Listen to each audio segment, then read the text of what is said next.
Welcome back. As you know, I'm Eli, the computer guy, here for the Daily Blob, where I'm going to give you some Super Bowl party advice. Right? In the modern world, you probably have friends from all kinds of different places, right? When you do your Super Bowl party, it's a melange of all kinds of races and creeds and religions. But I am going to warn you about something, right? If you invite a Chinaman to your Super Bowl party, you do have to remember they have something really weird about chips.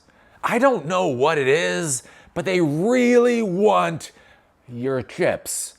All of your chips. Your tortilla chips, your potato chips. If you're a fancy Whole Foods person, your cassava or sweet potato chips. They can just not get enough of the chips. So if you're going to have a Super Bowl party and you're going to invite Chinaman to it, just make sure you take the chip bowls and you put them up on a high shelf. Yep, that way everybody else will be able to still get the chips. And the Chinaman will be like, I can't reach. See, that's how we protect our chips here in the United States. We put them up on the high shelf. I don't know. Oh, come on now. I'm not a comedian. Right? Steven Crowder can say whatever the hell he wants. Whenever he says something really horrible, he's like, oh, you can't blame me. I'm a comedian. Yeah, well, you can't blame me. I'm not a comedian. I don't know. I'm just trying to explain the modern world in a slightly amusing way.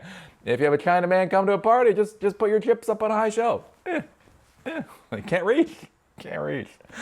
Oh, I find myself funny. At least I can laugh at that. Our foreign policy is such a disaster. I have to find something to laugh at.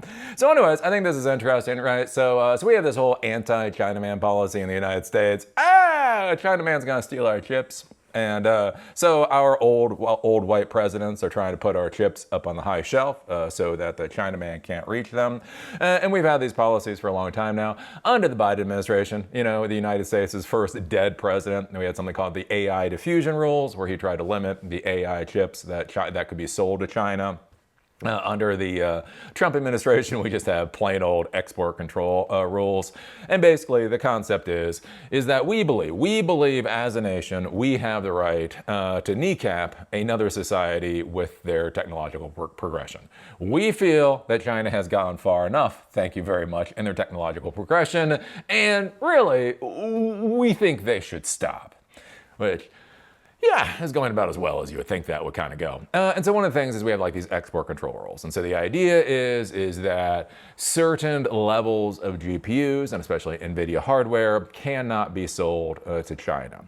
Now, what's interesting about this is the last time we had things like real export control rules, it was when there was a USSR, right? So under the Soviet Union, the reality is there was very little economic contact between the United States and the Soviet Union, right? Europe bought oil, that whole oil thing started, I think, back in the 1970s, where the Soviet Union started selling oil to Europe. But otherwise, right, we're not flying in Aeroflot planes. I don't even know what the hell models of Russian cars there are. I've never seen a Russian computer or anything like that. So you put export control laws between the United States and Russia. Right, if there's not a lot of economic activity to begin with, I think that's probably, as far as it goes, relatively easy, simple to maintain.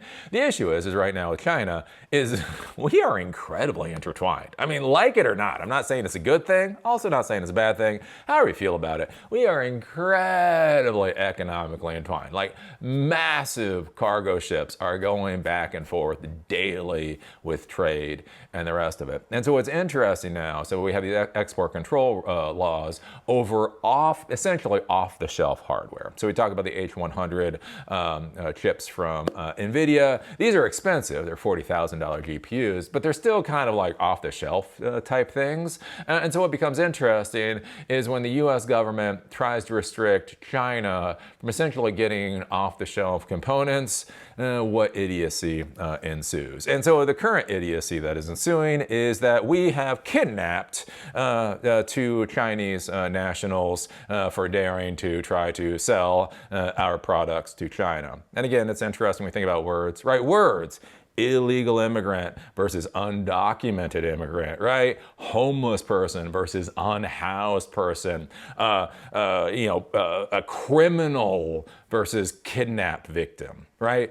When China arrests an American, they're kidnapping and extorting the United States. When we arrest a Chinaman, we're arresting a criminal. It's kind of like I think about that with Black Panther. I loved Black Panther. Black Panther was so hilarious, right? I have no idea how David Duke was allowed to produce an all-black superhero movie. But at the end of it, did you realize, right? So Warmonger or whatever, Killmonger. Anyways, he had been an MIT graduate. They glossed over this. He was an MIT graduate, right? Who served in the U.S. Special Forces. He was a hereditary, royal for Wakanda and the whole 9 yards. And the interesting thing was, right, at the end of it, right, what's his name? Bozeman. Anyways, the Black Panther guy understands how dangerous a black man is that goes off the rails. And Killmonger, Warmonger, whoever he was, basically had to be put down like a rabid dog. Think about this, right? The villain of that particular movie, who was a black guy, MIT graduate, served the U.S. military, the whole 9 yards, put down like a dog. And then it flips like the mid-credit scene or the last scene or whatever, and you have Winter Soldier. And Winter Soldier had been an assassin, and Winter Soldier had done all this evil shit, and Winter Soldier was a bad guy. But it wasn't even like the U.S. was trying to fix Winter Soldier. Wakanda was trying to fix the Winter Soldier. A black man who goes off the rails needs to get put down like a rabid dog. A white guy who goes off the rails, well, they just need some rest and relaxation and some therapy. I was gonna put it to you that way. Oh my God. I watched Black Panther in Baltimore City. I was literally sitting there beside a black guy, and like at the end of it, I was like, I didn't have anything to do with that. I am as appalled as you are. That was horrible. Anyways, it's just curious, right? Criminals. U.S. charges. Did I show you this? CNBC. U.S. charges 2 Chinese nationals for illegally shipping NVIDIA AI chips to China. How dare they, sir? Don't you understand you're a Chinaman? We hold these truths to be self-evident. They're not human. Yeah, the original sin for the United States. 2 Chinese nationals in California have been arrested and charged with the illegal shipment of tens of millions of dollars worth of AI chips, including those made by NVIDIA, the Department of Justice said Tuesday. Chuan Gang, 28, and Shuai Yang, 28, exported the sensitive chips and other technology to China from October 2022 through July 2025 without obtaining the required licenses, the DOJ said. And what's interesting about this too, with this whole whatever the hell is going on with this technological race, they did not hack into Lockheed Martin and figure out how they designed the F-35's engines, right? They didn't hack into a vendor for Lockheed Martin and figure out, what the chemical composition of the paint of the F-35 was. They bought product, shipped product to China. That's what they did. The illicit shipments included NVIDIA's H100 general graphic processing units, according to a criminal complaint provided to CNBC. The Department of Commerce has placed such chips under export control since 2022 as part of broader efforts by the U.S. to restrict China's access to the most advanced semiconductor technology. This case demonstrates that smuggling is a, quote, non-starter. NVIDIA told CNBC, quote, we primarily sell our products to well-known partners, including OEMs, who help us ensure that all sales comply with U.S. export control rules. Quote, even relatively small exporters and shipments are subject to thorough review and scrutiny, and any diverted products would have no service support or updates. the chip maker added. So this is going to be one of the other interesting things to be thinking about this with this whole war on AI. Think about this, what they're saying. Even relatively small exporters and shipments are going through a thorough review. So this is where I talk about, if you're in Argentina, if you're in Saudi Arabia, if you're in Kenya, and you want to deploy an AI infrastructure, what is your risk tolerance for purchasing equipment? Is it worth the risk that our senile old loser in office could get cracked out on Diet Coke one day and restrict your access to the AI components? Or is it better just to buy Huawei's stuff? Right? This is the kind of thing you really need to be thinking about. Ging and Yang's California-based company, ALX Solutions, had been founded shortly after the U.S. chip controls first came into place. According to the DOJ, law enforcement searched ALX's Solutions office and seized phones belonging to Ging and Yang, which revealed incriminating communications between the defendants, including those about evading U.S. export laws by shipping sensitive chips to China through Malaysia. The review also showed that in December 2024, ALX Solutions made over 20 shipments from the U.S. to shipping and freight forwarding companies in Singapore and Malaysia, which the DOJ said are commonly used as transshipment points to conceal illicit shipments to China. Meanwhile, the department said that ALX Solutions was not paid by entities they purportedly exported goods to, instead receiving numerous payments from companies based in Hong Kong and China. Ging and Yang have been charged with violating the Export Control Reform Act, a felony that carries a maximum of 20 years in federal prison. So they sold off the shelf AI hardware to China, and they're looking at 20 years in prison. Yang was also found to be residing in the U.S. illegally after overstaying her visa. The smuggling of advanced microchips has become a growing concern in Washington. According to a report from the Financial Times last month, at least $1 billion worth of NVIDIA chips entered China after Donald Trump tightened chip export controls earlier this year. And that's one of the things I also talk about with this kind of stuff is, don't be a racist. But if you are going to be a racist, make sure your racist policies are effective. And that's one of my big questions with this whole AI restriction to China thing. Is it even effective? Is it going to keep them from getting the AI components? And is it going to keep us, quote unquote, in the lead? Where if you've watched any of my videos over a length of time, you'll know I do not believe it will. I believe this is pushing China forward in the AI arms race, and I think they will fucking bitch smack us by 2030. I think this is a really, really, really bad call. What the hell can I do? I'm just a moron screaming in my garden shed. Screaming in my garden shed. What can I do? So it'll be curious. It'll be curious to see where this goes, how long they get in prison, right? How long are these kidnapped victims left in incarceration? That'll be an interesting question. What does China do about this? Is there tit for tat on this type of thing? And where all of this goes into the future. Is this just going to create more of a market for illicit GPUs and that type of thing? Yeah, back in the day. Back when I was young, back in the 1990s, I knew drug smugglers and I knew gun runners.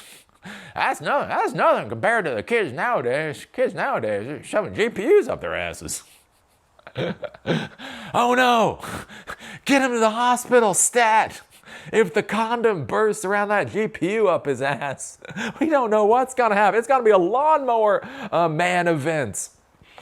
Anyways, remember Lawnmower Man? That's what we thought all this was gonna look like. Anywho, so yeah, it'll be kind of curious to see where this goes and how many people get wrapped up into this insanity. One of the things that I would say from a practical standpoint, you should be thinking about the whole concept of know your customer. So if you're dealing with anything bigger than, just normal off-the-shelf gaming GPUs and that type of thing. The idea of actually knowing who the hell you're selling to. One of my big concerns about the Trump administration, all snark aside, is this whole thing of optics, right? He wants to be viewed as successful regardless of how disastrous his policies are, right? We've just had the Bureau of Labor Statistics. They revised their numbers in this normal standard way that they revised numbers. Trump did not like what the revised numbers looked like. Therefore, he fired the commissioner of the BLS, right? The BLS gave him numbers he didn't like, Ergo, he fired the commissioner to put in a commissioner that will give him numbers he likes. Which is, oh God. Anyways, right? He is really about the optics. And so one of the concerns, right, especially if you're Chinese or if you're Asian, you're dealing with folks in other countries, is really be careful about the products that you're selling. So like when I was in Baltimore, I knew a lot of people that had come to the United States, and one of the ways that they created businesses and one of the ways that they become really successful in the United States is essentially to become a liaison in the United States back for their home countries, right? So I knew a lot of Greeks for whatever, there was a shit ton of Greeks in Baltimore for some reason. Anyways, so Greek trade, like, so you'd have Greek folks in Baltimore, they'd be negotiating with folks all around the world for doing trade into Greece, and that's basically how they made their money. I literally, like, you want to talk about how weird modern capitalism is? So one of my clients has this big warehouse facility in Baltimore, and you go in there, like once you go into the warehouse, it actually looks like a showroom. It looks like a shitty ass warehouse from the outside, but you go inside, it's a showroom. I was like, well, this is weird. What's going on here? And he said, oh, well, he actually has Greeks. This is so fucked up. He had Greek customers, and his Greek customers would come all the way to Baltimore to look for things. Like, so they'd be well-off Greek customers, and they wanted nice ovens, and they wanted nice washer and dryers, and they wanted nice, all this kind of equipment, right? Well, the interesting thing is like in Greece, at least at the time, 20 years ago or so, is that you wouldn't get discounts for putting in large orders. Like almost all orders were small in Greece. So the price of goods in Greece was relatively high. And so this is real world too. Like, so basically what this Greek guy did is he would buy in bulk washing machines and dryers and nice stoves and ovens and refrigerators, that type of thing. Also furniture, that type. So like relatively expensive. So anything he bought would be $500 up to about $5,000. And then he would buy that in bulk. And then he would ship all of that to the United States. Right? And because he bought it in bulk, he would get incredible discounts, right? That's just how it works, for buying these products. Then he'd have Greeks come from Greece, come into a showroom, pick all the stuff that they wanted, they would buy it, it would literally get shipped the fuck back to Greece. Real world. And apparently that was a lot less expensive. That was worth their time to do. That was how much money they saved. Anyways, real world about our capitalist system. When you wonder why our world is burning, it's literally because we're shipping washers and dryers halfway across the world and back again, just so people get, discounts or whatever else. Anyways, I know a lot of folks that do that. Again, I know Asian folks, I knew Pakistani folks that bought stuff from Pakistan, brought it in the United States, the whole 9 yards. So, right, if your complexion does not look like mine, and you are shipping, especially if you're shipping product back to your home country, do be careful, right? This is not about justice. This is not about us winning the AI arms race or anything else, right? This is about optics. If they can throw a Chinaman in jail, that's the thing that they care about. So anyways, there you go. Some things to ponder. Some things to think about. If you like these videos, give us a thumbs up. If not, give us a thumbs down. Leave us an amazing comment, adorable comment. Remember, all YouTube cares about at this time is that interaction, right? With that, see y'all later.